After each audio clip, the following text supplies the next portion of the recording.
जय हिंद दोस्तों।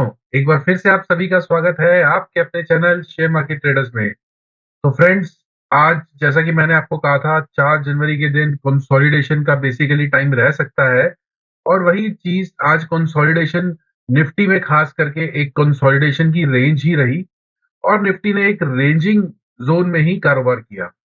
मुझे उम्मीद है कि आज आपने ट्रेड करने से अपने आप को रोका होगा, क्योंकि एक जो आपको ये चीज डेवलप करनी चाहिए मार्केट के अंदर, आपको नो ट्रेड डे के अंदर ट्रेड नहीं करना भी एक आर्ट है, जिसे शेयर मार्केट के अंदर एक पॉजिटिव एक चीज में लिया जाता है। क्योंकि यहाँ पे अगर आप ट्रेड करते हैं तो आपकी कैपिटल लूज होने का बहुत बड़ा खतरा रहता है। तो फ्रेंड्स, आइए अब हम 5 जनवरी 2024 का ट्रेड प्लान डिस्कस करते हैं और देखते हैं मार्केट का स्ट्रक्चर क्या है और साथ ही साथ कौन से ऐसे लेवल्स हैं जहां पे हम ट्रेड इनिशिएट कर सकते हैं कल के दिन। तो आइए फ्रेंड्स शुरू करते हैं 5 जनवरी का ट्रेड प्लान। तो फ्रेंड्स, ये निफ्टी का मल्टी टाइम फ्रेम एनालिसिस का चार्ट आपकी स्क्रीन पे लग गया है। यहाँ पे हम डेली, आवरली और 5 मिनट्स के टाइम फ्रेम को यूज करते हैं। साथ ही साथ सीपीआर और मूविंग एवरेजेस का यूज करते हैं अपने एनालिसिस में। तो फ्रेंड्स देखिए, निफ्टी में तो आज जैसा कि मैंने आपको कहा एक रेंजिंग जोन में ही आज कारोबार चलता रहा और एग्जैक्टली ये रेजिस्टेंस जोन के अंदर छोटी छोटी कैंडल्स बनी, जिसमें कि ऑप्शन बायर्स को कुछ खास फायदा होता नहीं है। अब कल के लिए सबसे पहले हम डेली टाइम फ्रेम पे चलते हैं और देखते हैं क्या चीज मार्केट में कल हमें देखने को मिल सकती है। तो फ्रेंड्स, ये डेली टाइम फ्रेम का चार्ट है। यहाँ पे आप देख सकते हैं कि ये कैंडल जो बनी है, आज की बुलिश कैंडल जो बनी है ग्रीन कलर की, इसमें वो कन्विक्शन नहीं है। अब कन्विक्शन का मतलब क्या है? तो देखिए, जिस तरीके से एक बड़ी बेरिश कैंडल यहाँ पे बन रही है पिछले 2 दिनों से, यहाँ पे बुलिश बुल्स में वो कन्विक्शन नहीं है ऊपर जाने के लिए। तो यहाँ से जो कैंडल बनी है एग्जैक्टली अपने रेजिस्टेंस पे जाके क्लोज हो गई है। प्लस जैसा कि मैं आपको बताता आ रहा हूँ, हमारा जो प्राइस है वो 20, 50 और 200 मूविंग एवरेज जो है ये बहुत ज्यादा वाइडली प्लेस्ड है और प्राइस उनके पास है, इसलिए ये कन्विक्शन नहीं आ रही है। अगर हम यहाँ पे नीचे देखें, जब ये प्राइस 20 तक आया था, तो ये देखिए कितनी बड़ी ग्रीन कैंडल बनी थी, यहाँ पे बुलिश सीन बना था, तो ये कन्विक्शन थी बुल्स की। यहाँ पे हमें पता चल रहा था कि बुल्स के पास वो पावर है। लेकिन जब यहाँ पे इस बार हम आए हैं 20 मूविंग एवरेज के पास, तो बुल्स के पास वो पावर नजर नहीं आ रही है। इसको हम छोटे टाइम फ्रेम पे, 1 घंटे के टाइम फ्रेम पे समझने की कोशिश करते हैं। तो दोस्तों, ये 1 घंटे का टाइम फ्रेम है। यहाँ पे आप देख सकते हैं, मैंने इसको बहुत ही बढ़िया तरीके से प्लेस कर रखा है, जहां पे मैंने कुछ रेजिस्टेंस के लेवल और सपोर्ट के लेवल ड्रॉ कर रखे हैं और ये बहुत इंपॉर्टेंट रेजिस्टेंस और सपोर्ट के लेवल्स हैं। प्लस मूविंग एवरेजेस लगा रखी है मैंने। तो यहाँ पे आप देख सकते हैं कि 1 घंटे के टाइम फ्रेम पे प्राइस आया सपोर्ट तक और एग्जैक्टली इस सपोर्ट जोन से घूम के हमारे रेजिस्टेंस जोन में जाके हॉल्ट हो गया है। अब यहाँ पे देखिए कंसोलिडेशन हो रही है, पावर नहीं है, एनर्जी नहीं है। क्यों नहीं है? उसका एक रीजन है। देखिए, 20 मूविंग एवरेज और 50 मूविंग एवरेज दोनों अपोजिट प्लेस्ड है। अगर मार्केट को यहां से ऊपर जाना होता तो 20 ऊपर होती और 50 नीचे होती। वो हमारा एक करेक्ट, जिसे कहते हैं करेक्ट इंक्लाइंड मूविंग एवरेजेस, उसमें 20 मूविंग एवरेज को ऊपर होना चाहिए। देखिए, यहाँ पे 20 मूविंग एवरेज ऊपर है और 50 नीचे है, लेकिन यहाँ पे अपोजिट है, 50 ऊपर है, 20 नीचे है। तो इसलिए वो कन्विक्शन नहीं है प्राइस में ऊपर जाने की। मेरे को लगता है यहां से प्राइस में थोड़ा सा डिप आना चाहिए। अगर कल हम गैप अप भी ओपन होते हैं, थोड़ा गैप अप भी ओपन होते हैं, तो प्राइस एक्शन को आप देखिए और मेरे हिसाब से यहां से एक डिक्लाइन आना चाहिए और लोअर हाई बना के हम फिर से 21,500 के लेवल तक कल के दिन में जा सकते हैं। आइए इसको हम 5 मिनट के टाइम फ्रेम पे समझ लेते हैं। तो फ्रेंड्स, ये 5 मिनट्स का टाइम फ्रेम है। अब देखिए, कल के लिए सीपीआर एक एवरेज सीपीआर है। यहां से अगर कल हम इस रेंज में ओपन होते हैं, ये जो रेंज है R1 और ये हमारे रेजिस्टेंस की जो रेंज है, यहाँ पे अगर ओपन होते हैं, मेरे हिसाब से यहाँ से एक डिप मिलना चाहिए, लोअर हाई क्रिएट होना चाहिए और उसके बाद हमारा पहला टारगेट 21,591 और उसके बाद दूसरा टारगेट हमारा 21,500 का लेवल कल के दिन में ही हो सकता है। मार्केट में बेयरिश स्ट्रक्चर बना हुआ है। मेरे हिसाब से कल हमारा मार्केट और नीचे गिर सकता है। कल अगर हम गैप डाउन ओपन होते हैं, जिसके भी चांसेस हैं, तो गैप डाउन अगर हम ओपन होते हैं तो फिर अब ये सीपीआर से ही हमें रेजिस्टेंस मिलना शुरू हो जाएगा। देखिए यहाँ पे अभी रेजिस्टेंस हमारा ऊपर हाई बन गया है। अगर हम गैप डाउन ओपन होते हैं तो एक लो बनेगा और फिर सीपीआर के लेवल से ही हम रिजेक्शन लेना शुरू कर देंगे, तो एक लोअर हाई बन जाएगा। लोअर हाई के बाद हम फिर से ये वाला जोन टेस्ट करेंगे और ये जोन के बाद एक और लोअर हाई बना के हम 21,500 के लेवल्स तक जा सकते हैं। मेरे हिसाब से मेरा जो कन्विक्शन है कल के लिए निफ्टी में, वो मैं बेरिश साइड पे रखता हूं।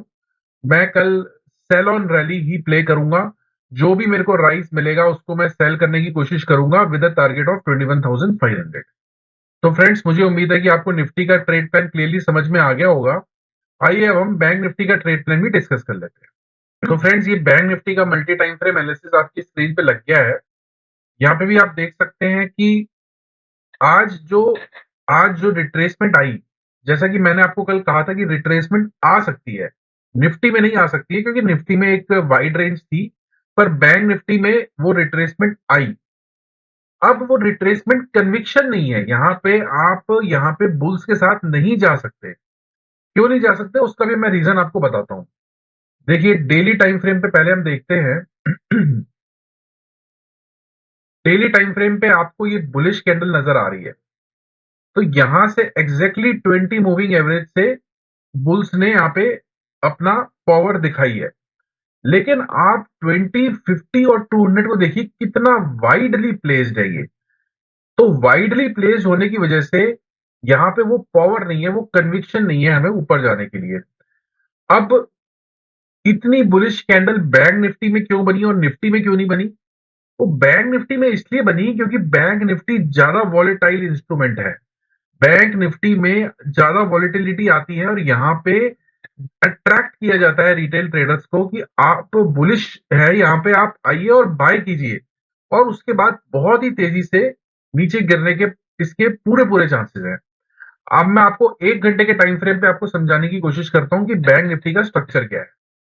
तो फ्रेंड्स, ये बैंक निफ्टी का 1 घंटे का एनालिसिस आपकी स्क्रीन पे लग गया है।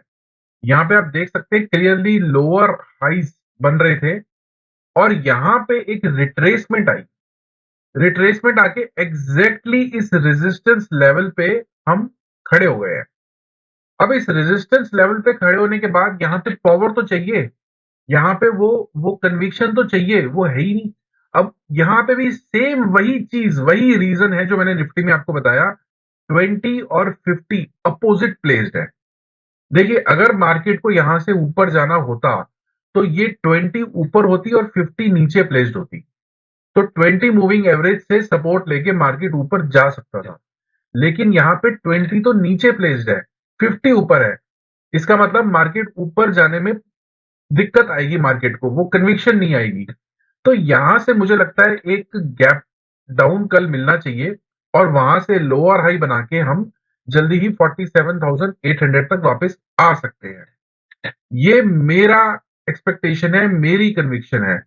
मैं आपसे ये रिक्वेस्ट करूंगा, जो भी मैं आपके साथ डिस्कस करता हूं ये मेरी कन्विक्शन है, तो आप अपने एंड पे भी एनालिसिस कीजिए और उसके बाद ही अपने ट्रेड्स में एंटर कीजिए।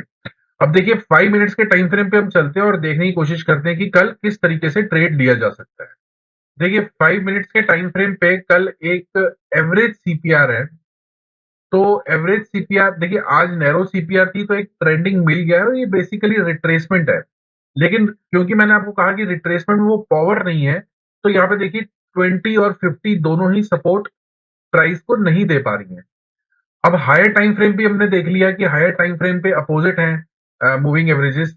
तो यहां से अगर कल गैप अप भी मिलता है तो मैं अपने एंड पे मेरा कन्विक्शन जो है यहाँ पे सेल ऑन रैली ही रहेगा। अगर कोई भी रैली हमें मिलती है तो वहां से मैं सेल करूंगा और लोअर हाई जनरेट होने के बाद हम इजीली 47,800 और उसके बाद 47,500 के लेवल्स भी देख सकते हैं। ये तो हो गया गैप अप। अगर कल गैप डाउन ओपन होता है तो फिर हम सीपीआर से ही रिजेक्शन लेना शुरू कर देंगे मेरे हिसाब से, और सीपीआर से एक लोअर हाई जनरेट करने के बाद हम 47,500 के लेवल्स कल के दिन में ही देख सकते हैं। तो फ्रेंड्स, मुझे उम्मीद है कि निफ्टी और बैंक निफ्टी के ट्रेड पैटर्न आपको क्लियरली समझ में आ गया होगा। जो इनके कंपोनेंट्स हैं उसमें भी थोड़ा सा डिस्कशन कर लेते हैं। अब देखिए, रिलायंस का चार्ट है ये। रिलायंस में भी ओवर स्ट्रेच है, कंसोलिडेशन हो रही है यहाँ पे ऊपरी लेवल्स पे। मेरे हिसाब से यहाँ से एक डिप मिलना चाहिए रिलायंस में भी। अगर हम एचडीएफसी बैंक को देखें तो एचडीएफसी बैंक में भी वो कन्विक्शन नहीं है, सेम वही चीज 20 और 50 अपोजिट प्लेस्ड है अवर्ली टाइम फ्रेम पे। तो यहाँ पे जो हमारी कैंडल बुलिश बनी है वो एग्जैक्टली रेजिस्टेंस पे जाके रुकी हुई है, और मेरे हिसाब से यहाँ से मार्केट एचडीएफसी बैंक भी गिर सकता है। इन्फोसिस को अगर हम देखें तो इन्फोसिस बहुत ही बढ़िया तरीके से बेरिशनेस के लिए प्लेस्ड है। यहाँ पे बेरिश ट्रेड हमें मिल सकते हैं। देखिए, जो ये जोन था ये अब रेजिस्टेंस का काम करेगा, और आज एक रिट्रेसमेंट मिली है, यहाँ पे ये रिट्रेसमेंट मिली है, और एग्जैक्टली हम फॉलिंग 20 मूविंग एवरेज पे आ गए हैं। Falling 20 moving average and resistance जो है यहाँ से कल शॉर्ट ट्रेड इनिशिएट हो सकता है, और हमें 1450 1460 के टारगेट भी मिल सकते हैं इन्फोसिस के अंदर। आईसीआईसी बैंक आईसीआईसी बैंक भी एक नेगेटिव प्लेसमेंट में देखिए गिर रहा है, लगातार एक लोअर हाई बना के नीचे आ रहा है, और यहाँ पे भी हम फॉलिंग मूविंग एवरेजेस पे हैं। तो मेरे हिसाब से यहाँ पे भी डिप मिलना चाहिए। तो फ्रेंड्स, मेरा कन्विक्शन निफ्टी और बैंक निफ्टी दोनों में बेयरिश साइड पे रहेगा। इसी तरीके की वीडियोस के लिए आप हमारे चैनल को शेयर कीजिए, लाइक कीजिए और सब्सक्राइब कीजिए। जय हिंद दोस्तों।